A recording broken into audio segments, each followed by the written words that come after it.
8 பல்லு பூண்டு, பச்சரிசி,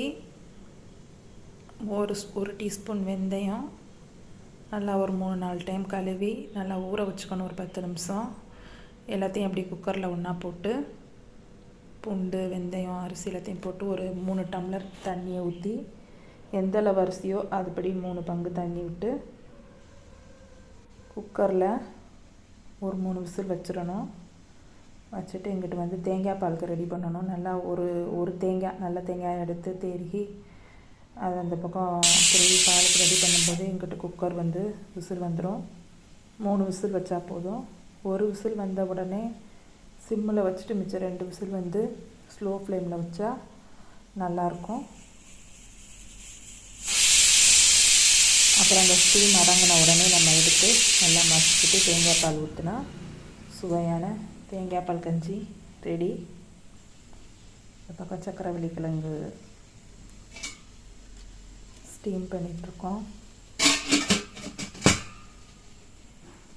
இப்போ வந்து 3 விசில் வந்துருச்சு.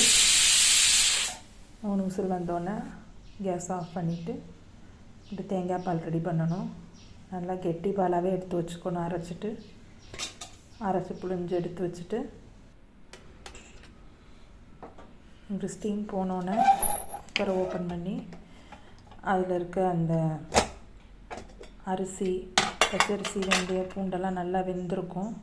ஒரு நல்ல பெரிய கரண்டியை எடுத்து அப்படியே மசிச்சு விட்டுறலாம். கையிலே மசிச்சு விட்டுறலாம். நல்லா மேஷ் பண்ணி விட்டுட்டு தேவையான அளவு கல் உப்பு போட்டு கொஞ்சமாக தேங்காய் பால் ஊற்றி ஆவி அடிக்குது. கொஞ்சமாக தேங்காய் பால் ஊற்றி மசிக்கணும். எல்லா பாலையும் ஊற்றி மசித்தோம்னா மசிக்க வராது. லைட்டாக கொஞ்சமாக ஊற்றிட்டு மசிக்கணும். நல்லா எல்லாத்தையும் மசித்தோம்னா இந்த மாதிரி வந்துடும். அதில் மிச்சம் இருக்க எல்லா தேங்காய் பாலையும் ஊற்றி நல்லா மசிச்சுக்கணும். இது வந்து ரொம்ப நல்லதுங்க உடம்புக்கு. வாய் புண்ணு, வயிற்று புண்ணு எல்லாத்துக்கும் ரொம்ப நல்லது. யாருக்காவது வாய் வயிறு வெந்து போயிருக்குன்னா இதை அடிக்கடி செஞ்சு சாப்பிடுங்க. ரொம்ப நல்லது. எங்கள் வீட்டில் அடிக்கடி இது செய்வோம். தேங்காய் மூடி எப்போல்லாம் அதிகமாக இருக்கோ அப்போல்லாம் இந்த கஞ்சி எங்கள் வீட்டில் நாங்கள் செய்வோம். அவ்வளோதான், முடிஞ்சிச்சு. தேங்காய் பால் கஞ்சி, வெந்தய கஞ்சி, இதை என்ன வேணாலும் சொல்லலாம். அதை அப்படியே எடுத்து ஊற்றி சாப்பிடலாம். ரொம்ப அருமையாக இருக்கும். இதோட சுவை வந்து ரொம்ப அருமையாக இருக்கும். செஞ்சு பாருங்கள். வயிற்றில் இருக்க புண்ணு, அல்சர் சம்மந்தப்பட்டதெல்லாம் சரி பண்ணிடும்.